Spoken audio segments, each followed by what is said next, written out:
Kamusta? Welcome sa isa na namang episode ng UCTV Live. Noong mga nakaraang episodes ay pinag-usapan natin ang dalawa sa tatlong Ds ng Unboxing Catholicism: Doctrine and Dialogue. Ngayon naman ay pag-uusapan natin ang discernment. Ako si Jeroga, host of The Jeroga Show. At ako naman, si James Aranya. At ngayong episode na to, pag-uusapan natin ang importance ng discernment at prayer. No? Kung ano yung nagagawa nito sa pagde-defend ng faith natin.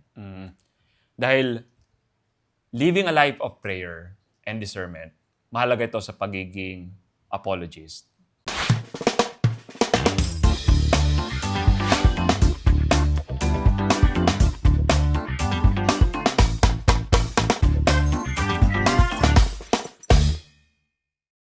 So, let's dive in.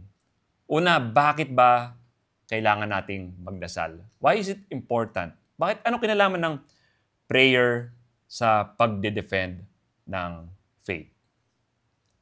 James, what do you think? Alalahanin natin yung pagdarasal. Ito yung nagpapabukas sa ating mga isipan. No? Para maintindihan natin kung ano yung dapat nating gawin para maipagtanggol ang ating pananampalataya. Itong pagdarasal natin, no, ito yung nagbibigay sa atin ng biyaya na galing sa ating Panginoon na maintindihan lalo ang kanyang pagmamahal, ang kanyang katuruan, ang kanyang mensahe sa ating lahat. So kung nagdarasal tayo, yung kaalaman na yon na nanggagaling, wisdom na nanggagaling sa ating Panginoon ay dumadalo yon sa ating buhay. At yun naman, pag nandito na sa ating kaisipan at nasa ating puso, ito naman yung maipapamahagi natin sa ating kapwa. So, mahalaga talaga ang pagdarasal. Kagaya nga, Jay, no, doon sa nabanggit natin kanina, no, mayroon mga kataga sa Biblia kung ano talaga ang kahalagaan ng pagdarasal. No? Katunayan nga dito sa Philippians chapter 4 verses 6 to 7. Sinasabi dito, "Do not be anxious about anything, but in every situation, by prayer and petition, with thanksgiving, present your requests to God, and the peace of God, which transcends all understanding, will guard your hearts and your minds in Christ Jesus." Wow. So dito, katulad ng nasabi natin kanina, no, ang kaalaman, ang katuruan, no, ay mapapasa atin sa pamamagitan ng pagdarasal. Maganda yung sinabi mo, James, and maganda din yung kinote mo from the scripture and yung thanksgiving na banggit mo. Ano nga ba ibig sabihin paano nga ba magdasal? Di ba tinuruan tayo ni Jesus? May natutunan ako nung nag-aaral ako nung college, paano magdasal? Ano ba ibig sabihin ng prayer? And ito yung acronym na ACTS. So prayer is, una, A, adoration. Kailangan, ang Diyos ay ina-adore natin. We worship the Lord. We praise the Lord. So yun yung unang letter ng ACTS. C, contrition. So ano ba yung contrition? Di ba ito yung paghihingi ng tawad sa ating mga nagagawang kasalanan. T, thanksgiving. Ito yung binanggit sa verse kanina na binasa mo. Yeah. Dahil of course, tayo dapat humingi ng pasasalamat sa mga biyaya na natatanggap natin. And S, supplication. Of course, pag nagdadasal tayo, may pinipetition tayo sa Panginoon. So, ito yung dapat nating tandaan kung paano magdasal. ACTS. A-C-T-S. Adoration, contrition, thanksgiving, and supplication. And bukod dyan, may prayer provides us. Binibigyan tayo ng peace. Dadagdag ko lang din sa sinabi mo, kapag nagdadasal tayo, kaya tayo nagdi-discern is because it provides us peace and clarity. Ito'y nakakatulong sa apologetics whenever we engage in apologetics. So, ang Panginoong Jesus, minomodel niya ang prayer. Siya ang isa sa mga dapat na ginagaya natin whenever we pray. And yung nabanggit kong acts kanina, nandun karamihan doon sa Our Father. Mm-mm. Yung adoration, contrition, ah, and supplication. Yung thanksgiving, of course, kasama na rin Nandoon, yan. no? Kasama doon. Oo. So sabi sa Mark 1, verse 35, and si Jesus to, very early in the morning, while it was still dark, Jesus got up, left the house, and went off to a solitary place when he prayed. So dito makikita natin na ang Panginoong Hesus ay nagdadasal din. And He is our model kung paano magdasal. Oo. So mahalaga yun, no? Yung pagkagising mo kaagad sa umaga, no? Pupunta ka doon sa isang place doon sa kwarto mo at magdadasal ka ng taimtim sa ating Diyos, no? Yun ang ginawa ng ating Panginoon. At yun din ang sinasabi niya sa atin na gawin natin, no? At itong pagdarasal na to, may kaakibat na fasting, no? Katulad nga sinabi doon sa Matthew chapter 17 verse 21, but this kind does not go out except by prayer and fasting. Lalahanin natin yung fasting enhances our prayer life and shows our dependence on God. Yeah. Yung nabanggit mo na Bible verse, James, ang konteksto nito is in the middle of an exorcism. Before that, nag-pray and fast ang Panginoon at ang mga apostoles para mas maging epektibo ang kanilang pag-exercise. And this is an example na tinuro sa atin ng Panginoon. Dahil napakahalaga din bukod sa prayer, napakahalaga ng fasting and abstinence. Ito yung tinuturo sa atin ng simbahan ng mga acts of piety, lalo na tuwing Lent. Di ba tinuturo sa atin ito? Pero hindi lang naman dapat sa Lent natin ginagawa ang fasting, abstinence, and thanksgiving. Dapat the whole year round ay pinapractice din natin ito. Dapat regular yon. Dapat regular because nakakatulong din sa paglaban sa kasalanan ang fasting and abstinence. Dahil kung kaya mong labanan ang mga maliliit na bagay na hindi naman makasalanan, kung kaya mong magkaroon ng self-control para dito, ano pa dun sa mga tukso na kakaharapin mo sa pang-araw-araw. And ito yung naitutulong sa atin ng pagpa-fast at pag-abstain. Yeah. So in summary, prayer strengthens our relationship with God.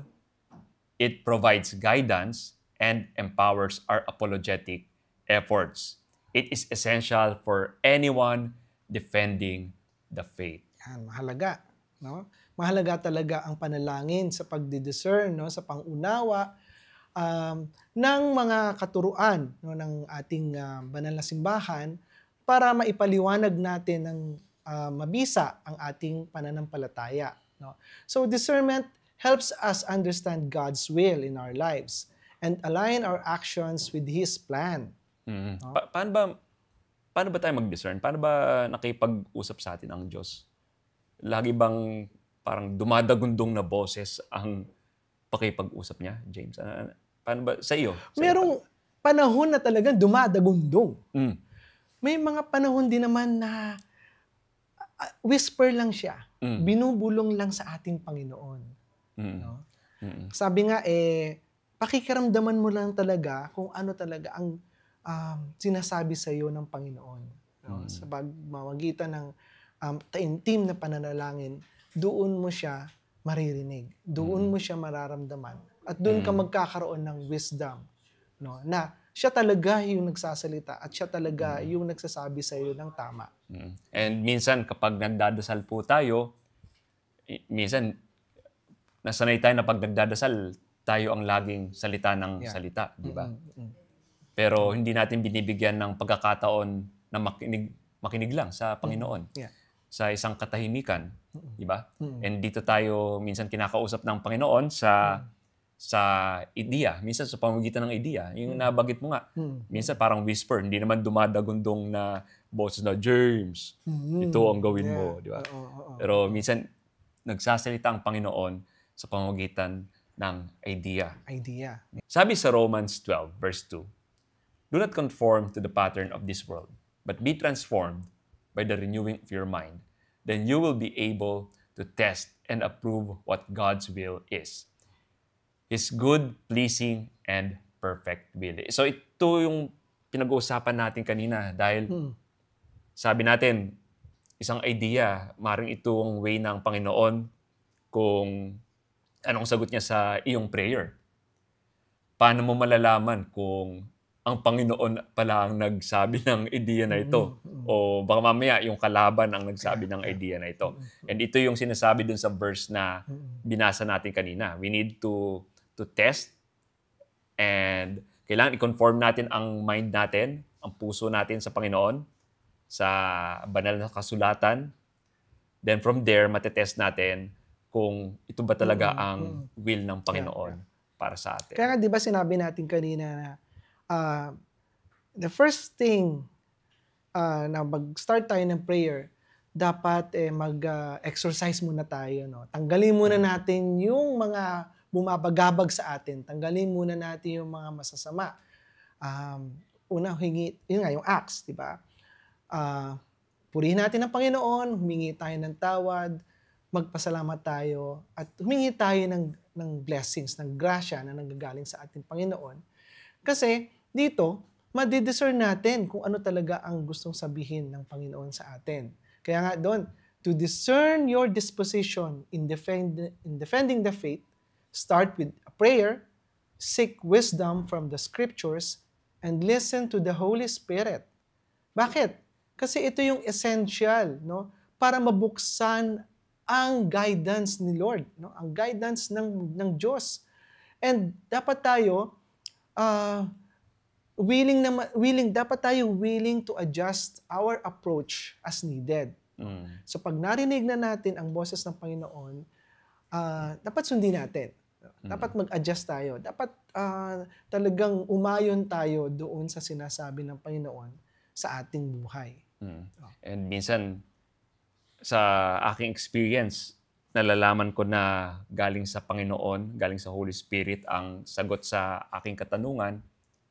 Kung against all of my will, ito yung dapat gawin, pero ito yung tamang gawin. And may kwento nga ako sa'yo, minsan nag-away kami ni Mrs. And medyo matinding pag-aaway. Nagdasal lang ako. Habang nagda-drive. Nag-aaway kami habang nasa sasakyan ako. Oo. Oo. I said a little prayer. And for some reason, parang sa puso ko, may nagsasabi na hayaan mo na, patawarin mo na mismo. Yeah. But lahat ng will ko, ayaw kong gawin iyon dahil parang galit na galit ako kay Miss, nag-aaway kami.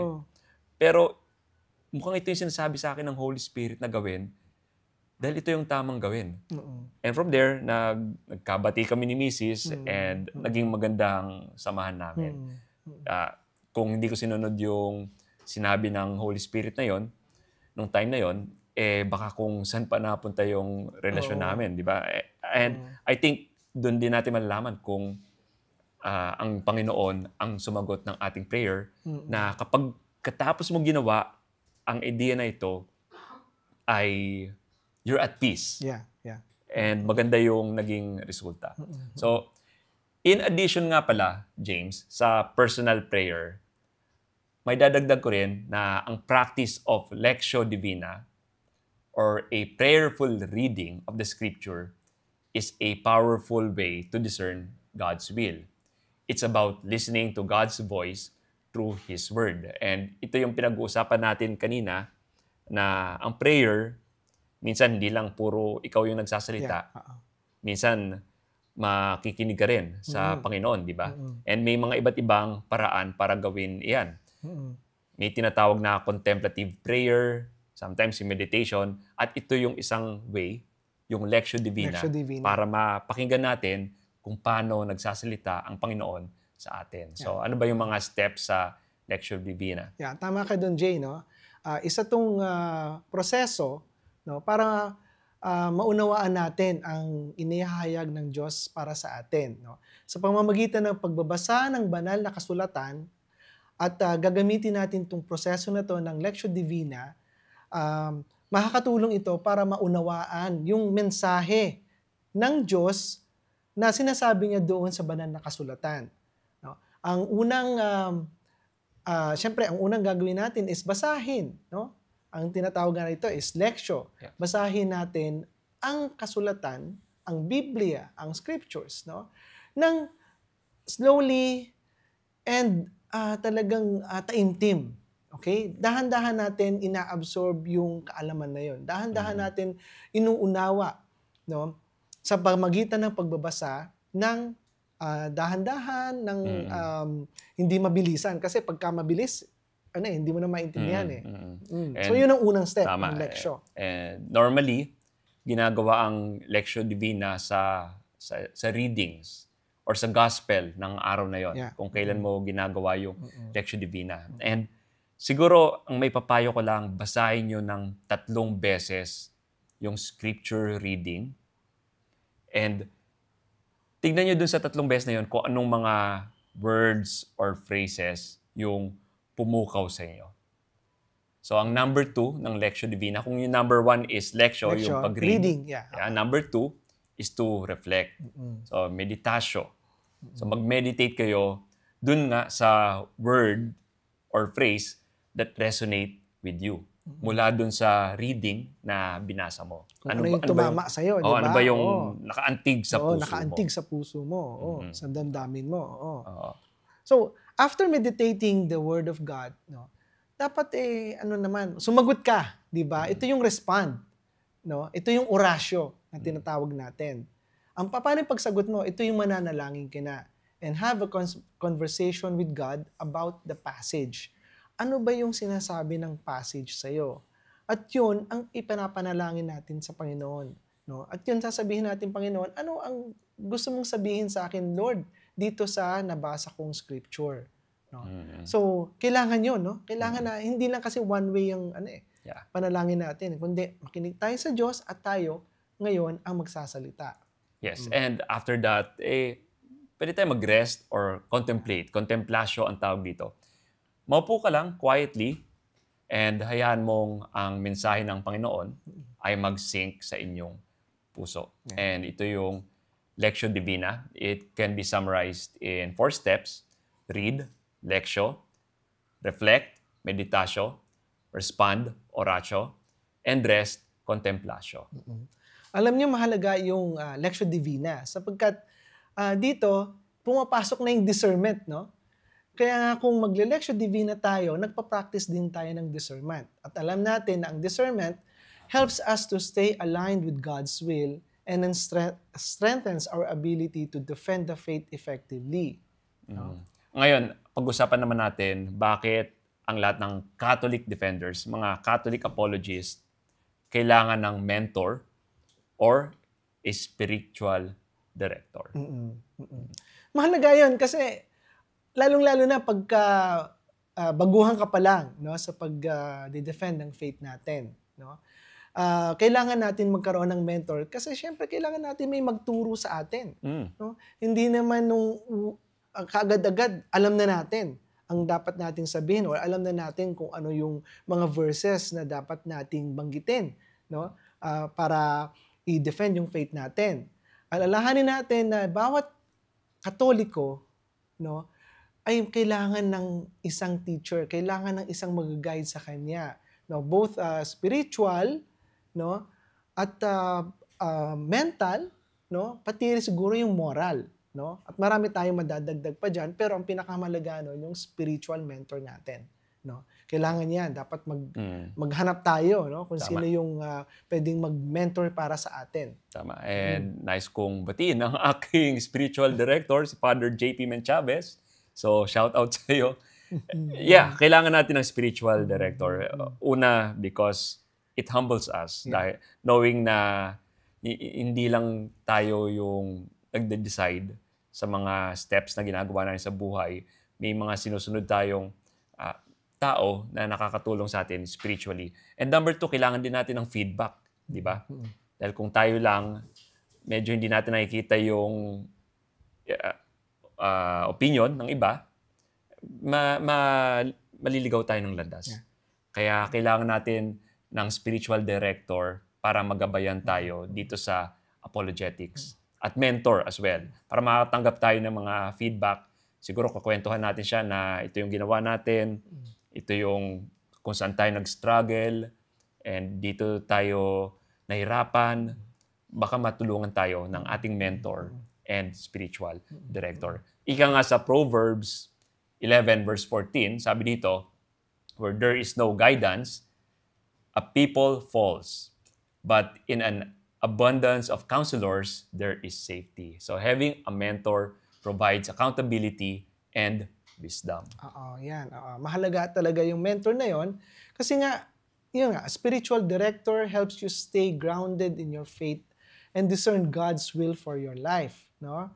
Yung ating mga mentors na ito, they offer a fresh perspective and provide support during challenging times. No? So, hindi ka nag-iisa. No? Meron kang masasandalan, meron kang mai-share kung ano yung struggle mo, at meron din silang mai-advise sa'yo. No? So, doon nagpapastrengthen yung ating ating buhay, yung ating spiritual life. No? Okay, at ito na, itong susunod na pag-usapan natin ngayon, ito ang mga practical tips kung paano makahanap ng mentor or a spiritual director. So, tip number 1. Siyempre, pray for guidance. No? Ask God to lead you to the right person. No? Kasi kung talaga asahan lang natin yung ating buhay, yung ating pag-iisip, no? Kung walang guidance si Lord, hindi natin sigurado kung siya talaga ang right mentor para sa atin. Di ba? Tama. Tip number 2, look for wisdom. Seek someone with a deep understanding of the faith. So, kailangan pag naghanap tayo ng spiritual director or mentor, hindi yung basta-basta lang. Yung kailangan alam natin na may deep understanding of the faith siya and reliable, may maganda yung reputation niya. Yeah. Next is check compatibility. No? Ensure that you are comfortable sharing openly with them. So dapat pareho kayo ng ugali, pareho kayo ng iniisip, pareho kayo ng paniniwala. No? Kasi kung hindi, baka kayo pa yung magtalo, di ba? Oo. So dapat ganun. Kung mag-a-advise siya sa'yo, so dapat magustuhan mo rin at ma-accept mo yung advice niya. Tama. So, and of course, nabanggit natin kanina, be open to feedback. Kailangan receptive ka sa kanilang guidance and advice. Hindi yung puro kontra ka, di ba? Oo. Be humble. Kailangan maging humble ka. Oo, kasi kung hindi, parang hindi mo na siya maging mentor, di ba? Bakit ka pa nag-mentor? Bakit ka pa nag-mentor, di ba? Oo. And then do it regularly. Okay? Ang mentorship dapat hindi yung maisipan mo lang. Dapat ito, meron kayong regular meeting time, meron kayong regular schedule na at this time, at this moment, yun ang pag-uusapan nyo. Tama. Kasi may isa-set mo yung mind mo, may isa-set mo yung katawan mo, may isa-set mo yung buhay mo na ganito. Diba? Na ganitong topics nyo, ganito yung ina-expect mong advice niya, at ganito rin magiging outcome ng mga pinag-usapan ninyo. Yes, I agree. And maganda nga na ang spiritual director mo, kung maaari, ay is a priest. Yeah. At least mapangumpisal ka din after the guidance, di ba?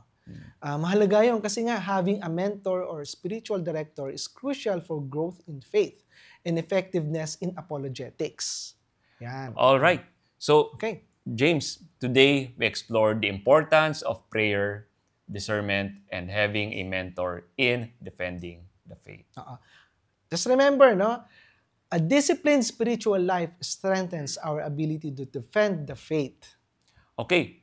So, tapusin natin ang episode na ito sa isang panalangin. So, James, can you lead us to prayer? In the name of the Father, Son, and Holy Spirit. Amen.